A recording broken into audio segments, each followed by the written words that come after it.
Welcome to Monday through Friday, Cellular Agriculture for a Pandemic-Free Future. My name is George Ortega. This is episode number 43, and I'm recording it on Thursday, September 3rd, 2020 at 9:17 p.m. Eastern Time. What I want to start with today is the idea that although hopefully this series will speeden things up in terms of preventing future pandemics, it seems a reasonable assessment that as we move from this distancing, as we open up our society and our economy again, we will reflect on what's been happening to us and have the determination that we do as much as we can to not have it happen again. And that's a very, very comforting thought. We will look back at the estimated $8 trillion that we'll have spent and the many, many lives lost, many businesses lost, just so much havoc that this pandemic has wreaked, and say, no, we really believe it's very important to not allow this to happen again as much as we can. So because of that, once we open that conversation, once we begin to collectively, as a country and also as a world, have a conversation of what is it that we need to do to prevent future pandemics, the answer will become exceedingly clear. The only way we can, as safely as possible and very effectively, perhaps 99% effectively, prevent future pandemics is by ending the farming of animals. And naturally, we're very blessed, we're very fortunate to have this new industry that emerged in 2013 called cellular agriculture that will allow us to transition from animal farms to growing our meat, fish, dairy, and eggs through a technology that provides, again, probably more than 99% certainty of avoiding future pandemics. And it also, we're very fortunate also that we can now end the cruelty and the abuse and torture of over 70 billion land animals each year, for which it's a reasonable proposition to suppose that God is punishing us collectively through this pandemic.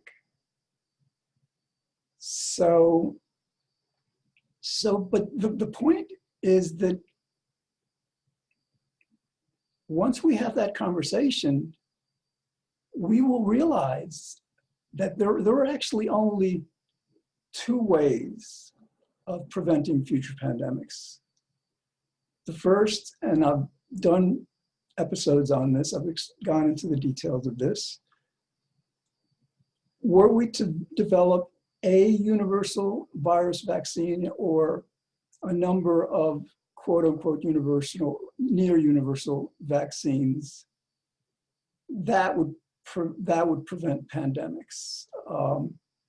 But the problem with that, as I've explained, according to the epidemiologists, the disease experts, is that that's exceedingly difficult and will probably take 20, 30 years to accomplish. And the other problem with that solution is that it doesn't address the moral component or the supposed or presumed moral component of this pandemic, that this is happening to us because God is coming to the rescue of those animals. God is saving those animals from us through this punishment, trying to awaken our conscience to what we're doing. So because vaccines are just not a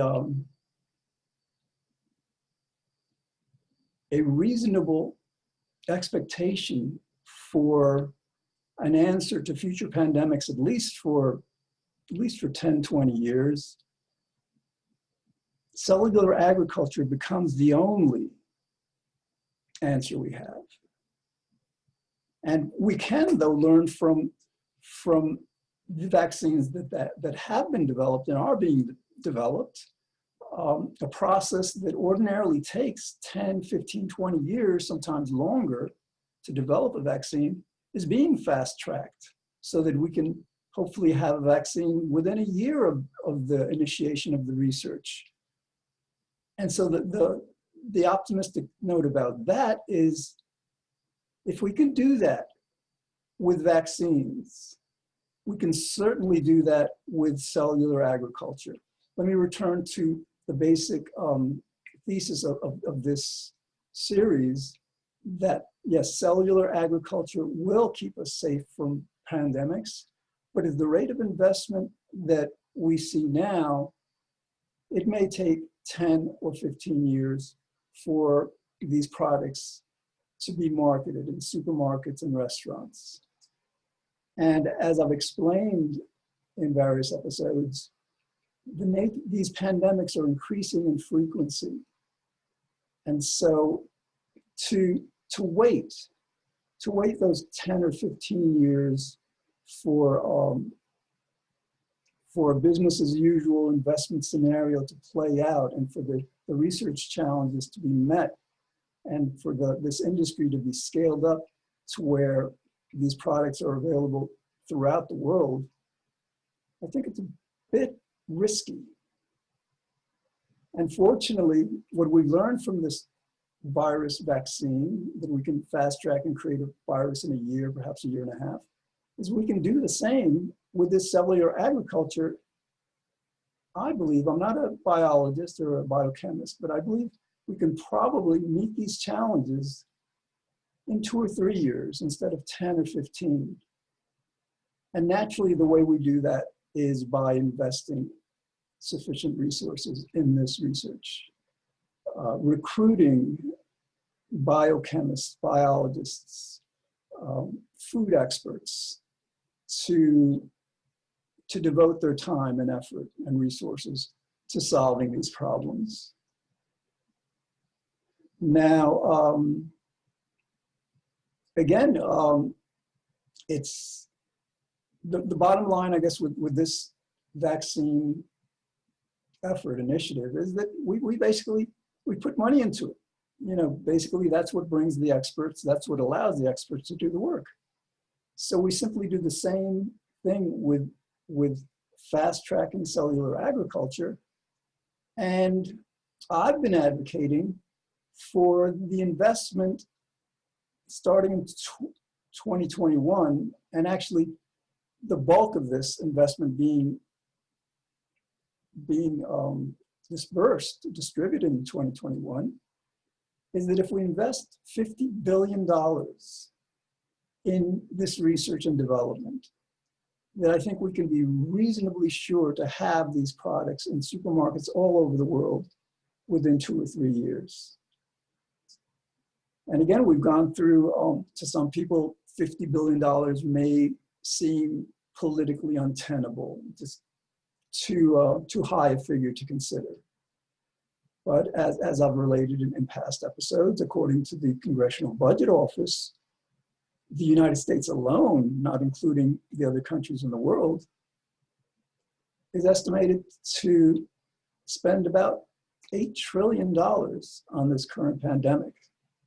So this $50 billion represents about 1% of what we're expected to lose So it seems to me consummately reasonable to spend 1/2 of 1% of what this pandemic is costing us to prevent another one from happening.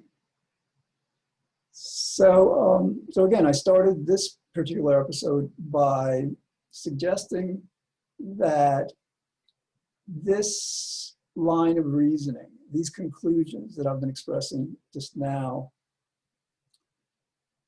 may not be in the minds of people yet. This conversation is not yet happening. But if you look, a few months into the future, into next year, when let's say we move past the holiday season, and people are distanced, that we haven't been able to make sufficient progress. And again, if we let's say we're eventually, whether it takes a year or two, it's difficult to say how long it's going to take us to get to a business, a normal scenario, the way it was before this pandemic. By that time, people will really want to do everything possible to prevent future pandemics, and thus initiate this conversation. So, but what I'm saying is that I very strongly believe that it will happen, that we're not going to place our lives and the lives of our children, grandchildren at further risk by continuing to farm animals, especially in factory farms. So that's something to be very optimistic about. To see this series not as a catalyst for initiating this progress, this way of being pandemic free as a world, but for simply fast tracking it, just for speeding it along. It's a comfort to realize that because of self-interest, because we care about our welfare, we care about our businesses, we will come to this conclusion. And for example, often, like with climate change, it's businesses who are preventing us from doing what we should be doing, what we can be doing to mitigate and adapt to climate change. In this situation, in this scenario, many businesses, the restaurant industry, the travel industry, have been devastated. Many businesses have or will go out of business, go bankrupt. Many people have become unemployed. The number of unemployment claims is over 40 million now. And many people are afraid of losing their homes. And so naturally, we have to create jobs. We cannot allow people to lose their homes because that would just increase the risk of continuing this pandemic. So my point is that the businesses understand that it's not in their best interest to oppose this shift from factory farming to cellular agriculture. In other instances, and in terms of like shifting from fossil fuels to renewables, wind power, solar power, it has been in the interest of major corporations, major industries to slow that down, to try to prevent that from happening. But this is a different scenario. So that's another reason why I feel very optimistic that within this next 2 years, as we're emerging from this pandemic and getting back to normal, it will dawn on us so powerfully that considering that the answer to this, the answer to preventing future pandemics, is as simple as transitioning from farming animals to growing our meat, fish, dairy, eggs in labs, it'll dawn on us that there's no reason to not do this. And yes, certainly we'll have to people will lose their jobs in the livestock industry. But that has happened before, and we'll have to create new jobs for people who worked in that industry, obviously, because otherwise we'd have to pay people to not work, and neither businesses nor society nor the people themselves, the unemployed workers, want that option. So, so we really have reason to be very optimistic. And yes, it may be too early for many of us to appreciate this. But from my mind, doing this series, again, this is the 42nd, 43rd episode, it really comforts me to have that expectation, to understand that, no, this new industry, the preventing of pandemics is not something that, that may or may not happen. It's not something that's dependent on this series, but rather that it will happen. And it's just a matter of time until we become aware of why it will happen. All right. In the interest of continuing to speed up this process, though, because if we can get this agreement on, let's say, the $50 billion early next year, March, April, perhaps by the latest, have Congress pass the legislation, have hopefully President Biden sign the legislation, then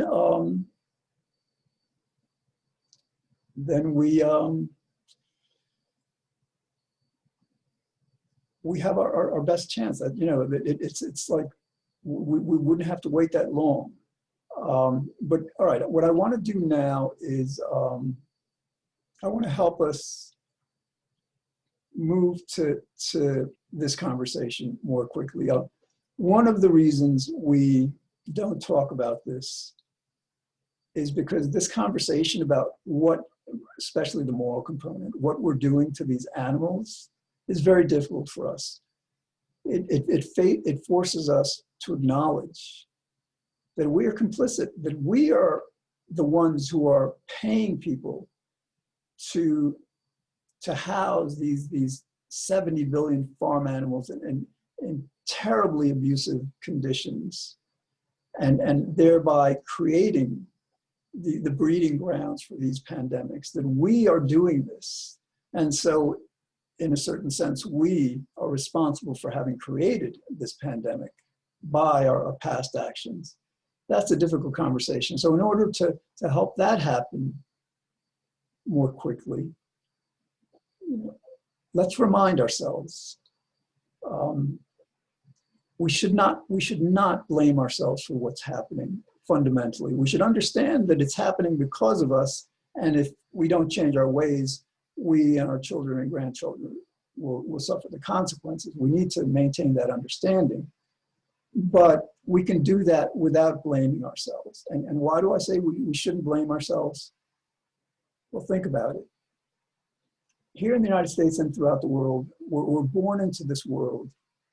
And we're born in a world where everybody's eating meat that is produced in these factory farms that are rife with cruelty and risk of pandemic. And everyone has been doing this for decades, indeed for over 100 years. And so as we're growing up, as we're children and then learn about this initially and then grow into adulthood and see this, it's reasonable to suppose that perhaps we're not seeing everything. Perhaps, that it's not really wrong what we're doing to these animals. Okay, I think perhaps now, with this pandemic, I think it's clearer to see that. But the point is that, growing up, we're in a world where this evil is taking place and it's accepted and no one questions it, so we don't as individuals. The same thing happened with slavery. Before the abolitionist movement, it just wasn't questioned, or it was just like easily discounted, slavery is allowed in the Bible or whatever. It just really wasn't faced from a moral perspective very, very squarely. So I say this, we shouldn't blame ourselves, that it's not our fault fundamentally that we're behaving so immorally, so that we can more easily look at what we're doing, so that we can more easily have this conversation. And okay, I think the last train of thought that I'd like to follow, we've got about 7.5 minutes, is that we have a major opportunity coming up in this 2016-2020 presidential election. God willing, I'm doing the 2016 election. We have the opportunity to demand of our politicians, to ask them a question: what are you intending to do to prevent us, to protect us from future pandemics? I think it's a very fair question. I don't think it's too early to ask that question. You know, and there, then you'll understand that our politicians as yet haven't really looked at this problem, because we, the people, have not commanded them to. You know, it is a democracy, you know, to a great extent, to the extent that they don't fulfill our will as a people, we vote them out of office, and many politicians recently in both parties have been voted out of office for not sufficiently fulfilling the will of people.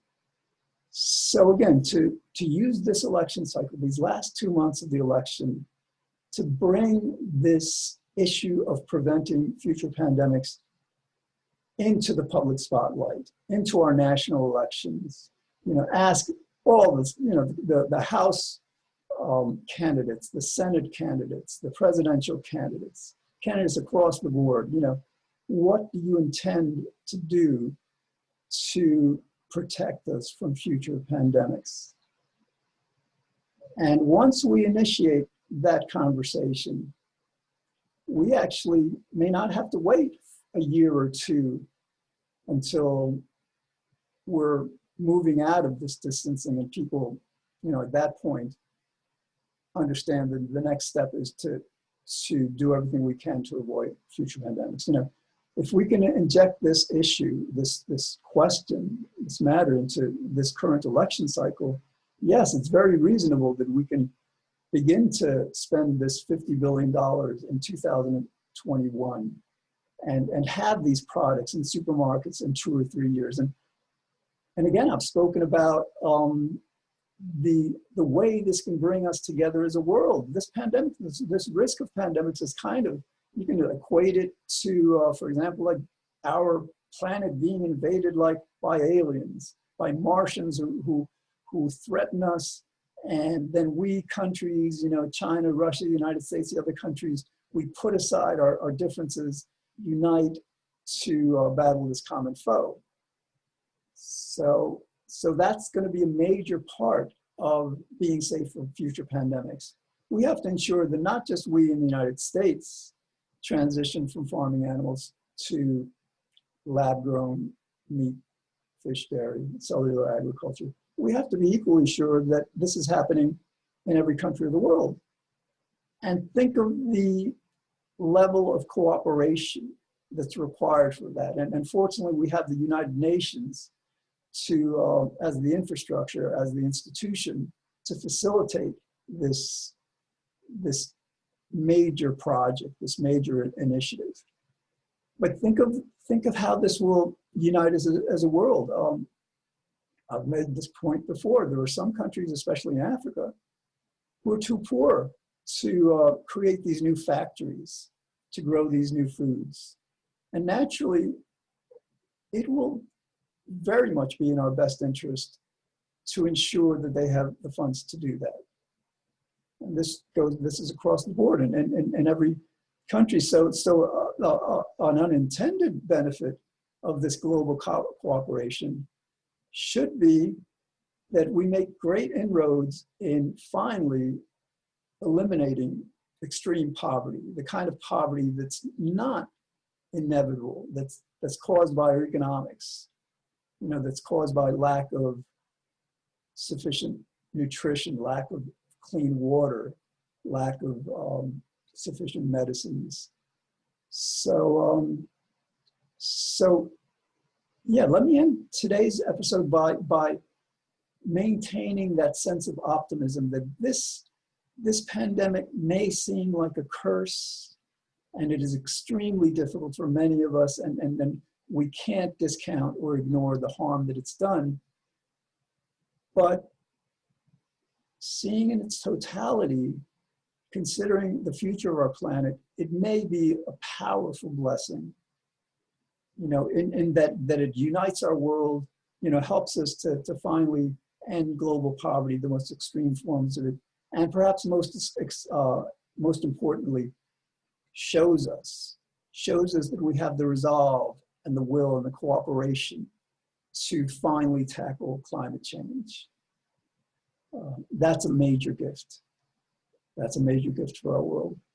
So as we move into the holidays, where we want to really be cheerful, we don't want to wallow in our fear and apprehension and sadness through the holidays. Let's have that be one of the reasons we have to be optimistic, to look forward to a much brighter future, especially for our children and grandchildren and great-grandchildren. So, okay, got about a minute left. Again, watch this series every Monday through Friday on White Plains Community Media at 5 p.m. on channel 76 if you get Optimum, 45 if you get Verizon. And episodes are all on YouTube, and they're also as podcasts, on iTunes, Spotify, and other platforms. In case you've missed episodes, again, there's 40, after tonight there'll be 43 up there. And, you can learn more, but most importantly, think about this, talk about this with your friends, get them to understand to the extent that you do, that there is no other way to prevent future pandemics than transitioning from the farming of animals to cellular agriculture. And that the sooner we do this, the more safe we will not just feel, but be going forward. All right, well, I hope you've enjoyed this episode. Thanks for watching, and I'll see you again next time.